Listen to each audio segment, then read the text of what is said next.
Dans le loft de Carter, il embrasse Quinn qui gémit de plaisir. Elle se tourne vers lui et insiste pour qu'il s'arrête. Carter demande « Comment faisons-nous cela ?» Quinn sourit. Elle n'a rien à perdre, ses papiers de divorce seront définitifs n'importe quel jour et elle sera une femme libre, mais Erika interdit à Carter d'avoir des contacts avec elle. Carter songe. Pourtant, nous y sommes.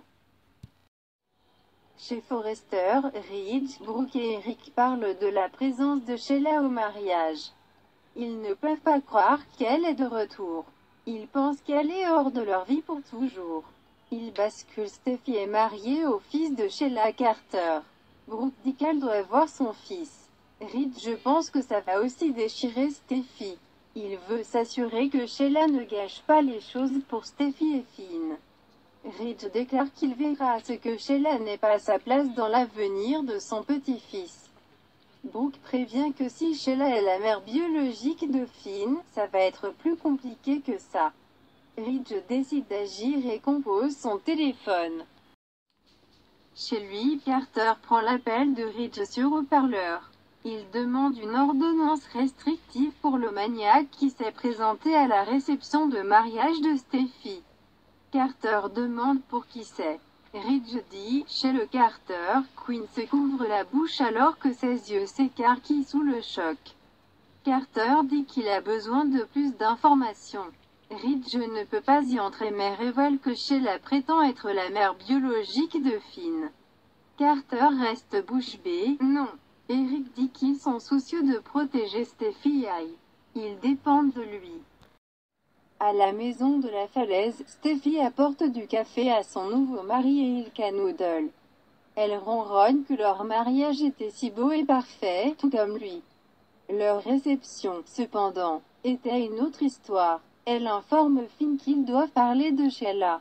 Finn admet qu'il était excité de voir sa mère biologique, mais voir la réaction de sa famille a changé les choses. Paris entre dans la chambre et s'émerveille de la lune de miel qui s'installe dans le salon. Elle propose de s'occuper de Ai, mais Steffi explique qu'ils veulent le garder près d'eux. Paris demande que se passe-t-il? Steffi explique que beaucoup de choses terribles sont arrivées à sa famille. À cause de la mère biologique de Finn. Elle ne peut pas lui permettre de faire partie de leur famille. Elle a fait tellement de dégâts qu'elle ne peut même pas le décrire. Finn a l'air déçu. Steffi déclare que Sheila est une psychopathe. Paris a de la peine pour Finn, qui essaie toujours de comprendre. Steffi assure à son nouveau mari, tu ne savais pas.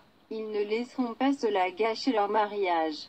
Kelly et Ai sont heureux et en sécurité et ils feront tout ce qui est nécessaire pour les protéger. Steffi embrasse Finn, puis se tourne vers Paris pour réitérer que Finn ne savait pas pour Sheila. Mais qu'elle ne fera pas partie de la vie de Ai. Elle prévient qu'ils doivent être sur leur garde pendant qu'elle est à elle, notant qu'il n'y a aucune raison pour qu'elle reste dans les parages. Dans une chambre d'hôtel, Sheila regarde un article sur le mariage de Finn et Steffi sur son ordinateur portable et sourit pour elle-même. Elle s'enthousiasme pour le mariage de Finn avec Steffi Forrester et s'émuse, si seulement je pouvais faire partie de ta vie. Et celui de mon petit-fils. Sheila se retourne vers la photo de Steffi et Finn tenant Ai sur son ordinateur portable. Elle murmure « Ai Forrester ». Sheila a une idée et appelle l'hôpital et cherche à obtenir le numéro de téléphone personnel de Finn. Sheila prétend avoir des résultats de laboratoire pour lui et a besoin de son numéro. Elle manipule l'infirmière et elle lui donne le numéro. Après s'être déconnectée, elle sourit. À la maison de la falaise, Steffi espère que Finn n'a pas dérangé qu'elle parle de Sheila à Paris. Il lui assure que tout va bien. Finn promet de ne plus revoir sa mère biologique. Il ne s'approchera pas d'elle et ne lui parlera pas. C'est ce que vous voulez, non? Steffi soupire, c'est comme ça que ça doit être. Lorsque Steffi va nourrir Ai, Finn se rend compte qu'il rencontre Sheila dans la maison d'eau. Dans sa chambre, Sheila décroche son téléphone. À la maison, Finn entend son téléphone et est stupéfait de voir un message de Sheila le félicitant, souhaitant qu'elle puisse voir Aïe et disant qu'elle quitte la ville. Il est signé « Amour, maman ». Dans la chambre de Sheila, elle ouvre la porte au concierge qui lui dit que la voiture passe pour elle. Elle ferme la porte et songe « Eh bien, je suppose qu'il est temps de partir ». Son téléphone sonne et elle décroche. Finn a envoyé un cœur rouge. Elle holette « Il m'aime. Mon fils aime sa mère.